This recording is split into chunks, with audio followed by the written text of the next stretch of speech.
अस्सलाम वालेकुम dear students, उम्मीद करता हूँ आप सब हैरियत से होंगे। मैं आपका science teacher sir Usman Saeed from अनलूनिस हाई स्कूल। बेटा हम क्लास 7 का चैप्टर नंबर 8 डिस्कस कर रहे हैं और इसका लेक्चर नंबर है 21। बेटा लेक्चर नंबर 21 में जो हमने टॉपिक डिस्कस करना है वो है reflection from spherical mirrors. Reflection from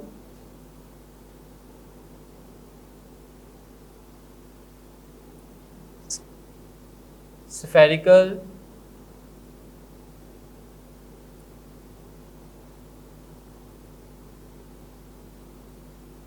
mirrors।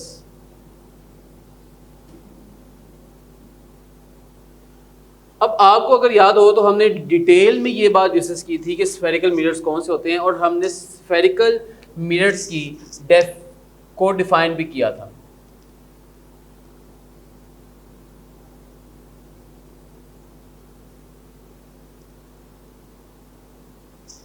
हमने स्फेरिकल मिरर्स को डिफाइन भी किया था। ओके बेटा, अब हम बात करेंगे reflection from spherical mirror. Reflection क्या है बेटा? रिफ्लेक्शन जब एक लाइट एक मीडियम से यानी कि हवा से दूसरे मीडियम यानी कि शीशे पर पड़ती है तो पड़ने के बाद दोबारा हवा में आ जाती है या किसी दीवार पर चली जाती है, इसको हम रिफ्लेक्शन ऑफ लाइट कहते हैं। और रिफ्लेक्शन ऑफ लाइट के लिए मैंने आपको कहा था कि रिफ्लेक्शन के लिए बहुत ज़रूरी है कि आपको लेबोरेटरी के अंदर आपके पास एक मिरर होना ज़रूरी है। वो स्फेरिकल भी हो सकता है, वो प्लेन भी हो सकता है। ओके, तो सबसे पहले हम इसको डिस्कस करते हैं। मैं आपको डायग्राम बना के दिखाता हूँ। ये हमारे पास एक मिरर है, स्फेरिकल मिरर है,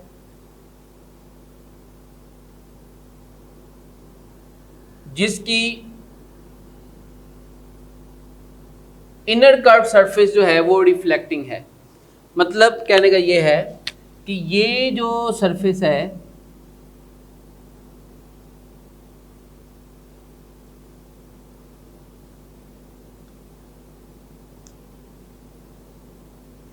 ये सरफेस, इनर कर्व सरफेस जो है वो रिफ्लेक्टिंग है। रिफ्लेक्टिंग का मतलब ये है कि अब ये जो मिरर होगा वो एक कनकेव मिरर होगा। कौन सा मिरर होगा? Concave mirror. और हमने ये बात की थी कि स्फेरिकल मिरर से हम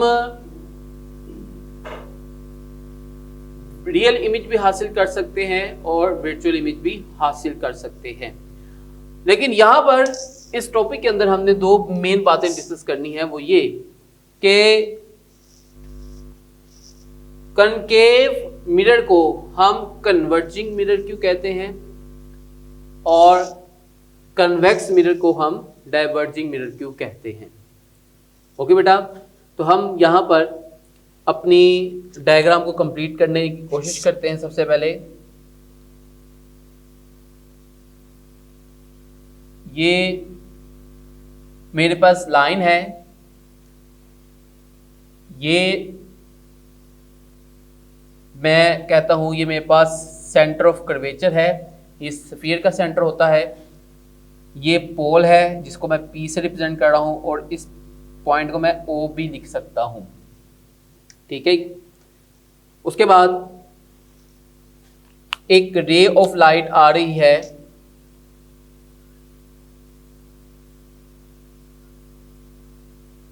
जो कि प्रिंसिपल एक्सिस के पैरेलल है, जो कि प्रिंसिपल एक्सिस के पैरेलल है। बेटा पैरेलल क्या होता है? याद करें, शाबाश, मैंने आपको बताया था पैरेलल का मतलब होता है आमने सामने। जैसे ये देखें, दोनों हाथ मेरे एक दूसरे के क्या है? पैरेलल। ईयर्स देखें पैरेलल, आईज पैरेलल, ठीक है। इस तरह शोल्डर्स देखें एक दूसरे के पैरेलल, यानी कि बिल्कुल आमने सामने होना। तो ये दो लाइंस भी जो है वो आपस में एक दूसरे के आमने सामने हैं। ये लाइट रे किसके पैरेलल है? प्रिंसिपल एक्सिस के। ये जो मैंने लाइन बनाई है इसको हम कहते हैं प्रिंसिपल एक्सिस। इस लाइन को हम कहते हैं प्रिंसिपल एक्सिस। ठीक हो गया। उसके बाद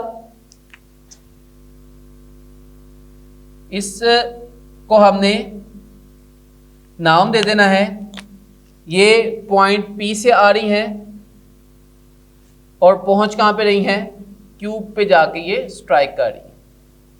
क्लियर होगी बात। स्ट्राइक करने के बाद आपको पता है कि जिसकी इनर कर्व सरफेस रिफ्लेक्टिंग हो वो क्या करती है, लाइट रे को एक पॉइंट पर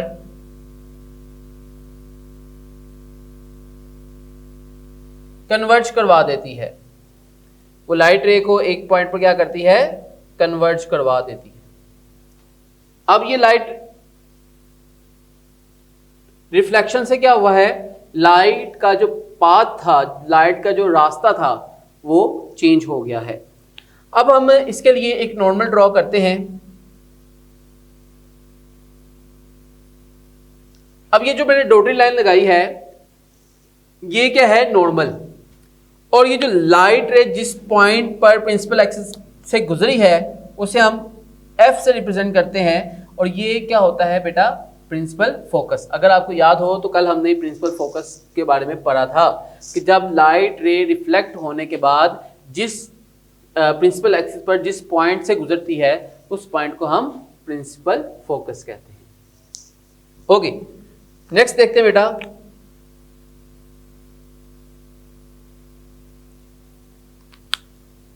ये जो लाइट आ रही थी इसको हम कहते हैं इंसिडेंट रे।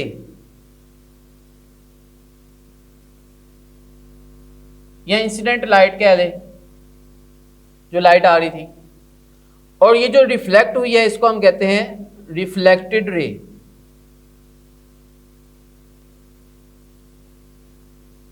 या रिफ्लेक्टेड लाइट। ठीक है। अब इंसिडेंट लाइट और ये जो नॉर्मल है, ग्रीन कलर की लाइन जो मैंने शो की है ये नॉर्मल है। इसके दरमियान जो एंगल बन रहा है उसे हम आई से रिप्रेजेंट करते हैं, जिसे हम एंगल ऑफ इंसिडेंस कहते हैं। क्या कहते हैं, एंगल ऑफ इंसिडेंस। क्लियर होगी बात बेटा। जो लाइट, इंसिडेंट लाइट और नॉर्मल के दरमियान जो एंगल बनेगा उसे हम एंगल ऑफ इंसिडेंस कहेंगे। क्लियर होगी बात। मैं यहां पर आपकी याददाश्त के लिए ये बात लिख देता हूं।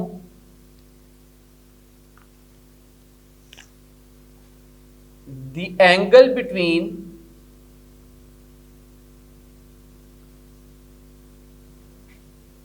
incident ray, incident light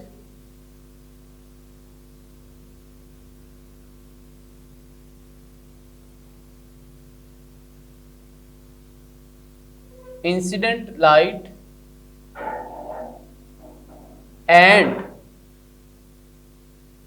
normal is called angle of incidence. Clear होगी बात बेटा। ये हमने पहले भी डेफिनेशन की हुई है, लेकिन मैंने यहां पर बताया आपको कि ये डेफिनेशन हमने क्यों दोबारा दोहराई है, ताकि आपको ये बात समझ आ जाए कि इंसिडेंट लाइट और नॉर्मल के दरमियान जो एंगल बनेगा उसे हम एंगल ऑफ इंसिडेंट कहेंगे। ओके, उसके बाद ये जो रिफ्लेक्टेड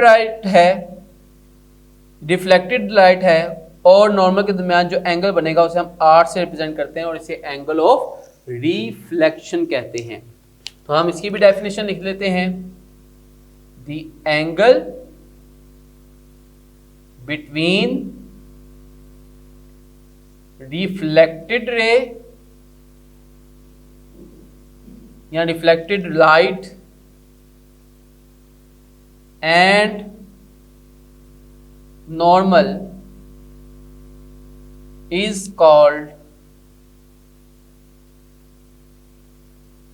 angle of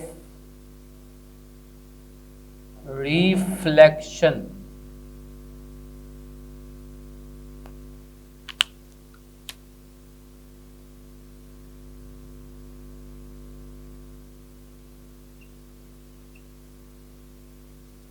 इसे हम कहते हैं एंगल ऑफ रिफ्लेक्शन।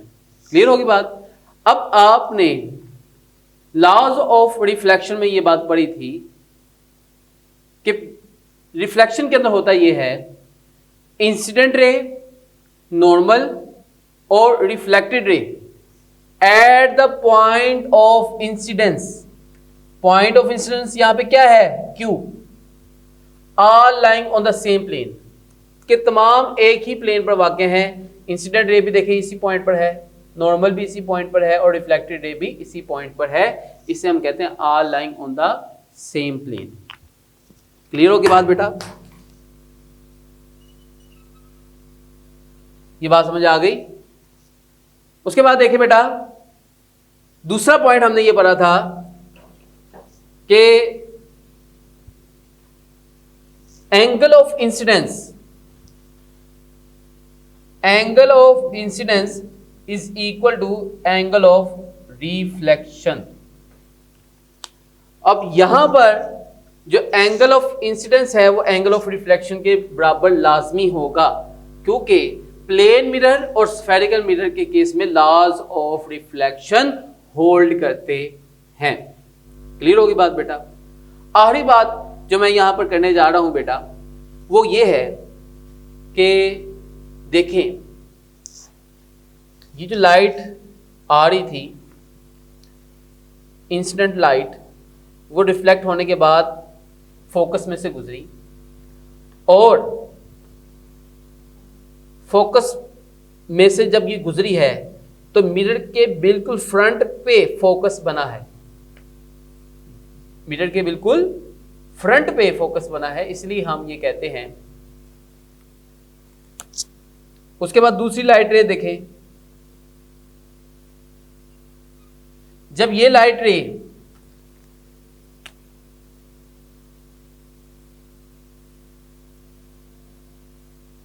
इस मिरर में से रिफ्लेक्ट होगी तो अगेन इसी पॉइंट से गुजरेगी। फिर अगर तीसरी लाइट रे भी हो तो वो तीसरी लाइट रे भी इसी पॉइंट में से गुजरेगी। तो इसका मतलब क्या है बेटा कि जो कनकेव मिरर है ये तमाम लाइट को एक पॉइंट पर इकट्ठा करता चला जा रहा है, इसलिए इस इकट्ठा करने को हम कहते हैं कन्वर्ज करना। कनकेव मिरर तमाम लाइट रेज को इकट्ठा करता चला जा रहा है, यानी कि कन्वर्ज करता चला जा रहा है, इसलिए हम कनकेव मिरर को कन्वर्जिंग मिरर कहते हैं। ब्रैकेट में मैं लिख रहा हूं कन्वर्जिंग मिरर। जबकि जो कन्वेक्स मिरर है वो लाइट रेज को कन्वर्ज नहीं करता बल्कि फैला देता है, स्प्रेड कर देता है, डाइवर्ज कर देता है। इसलिए हम कन्वेक्स मिरर को डाइवर्जिंग मिरर कहते हैं। कौन सा मिरर कहते हैं बेटा? डाइवर्जिंग। क्यों?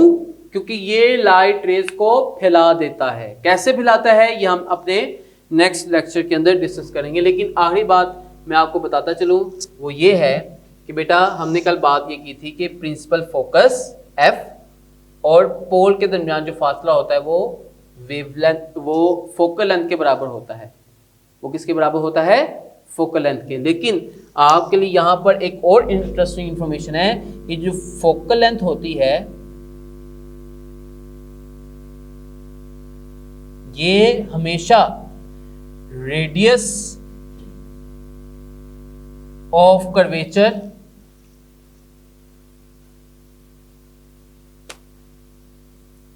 का हाफ होती है। ये क्या होती है? रेडियस ऑफ कर्वेचर का हाफ होती है। ओके, अब देखें इसको मैं कैसे शॉर्ट वर्डिंग में लिख सकता हूं, फोकल लेंथ। और अगर इसके मुताबिक लिखूं तो ये फोकल लेंथ को हम रिप्रेजेंट करते हैं, चले पहले फार्मूला जस्ट लिख लेते हैं। रेडियस ऑफ कर्वेचर को r से रिप्रेजेंट किया जाता है और ये r/2 के बराबर होता है। और अगर मैं इस डायग्राम के मुताबिक लिखूं तो इस डायग्राम के मुताबिक आंसर कुछ ऐसे आएगा, FO is equal to 1/2 multiply OC, O से C तक का फासला, ये उसका हाफ होती है। ये रेडियस ऑफ कर्वेचर है।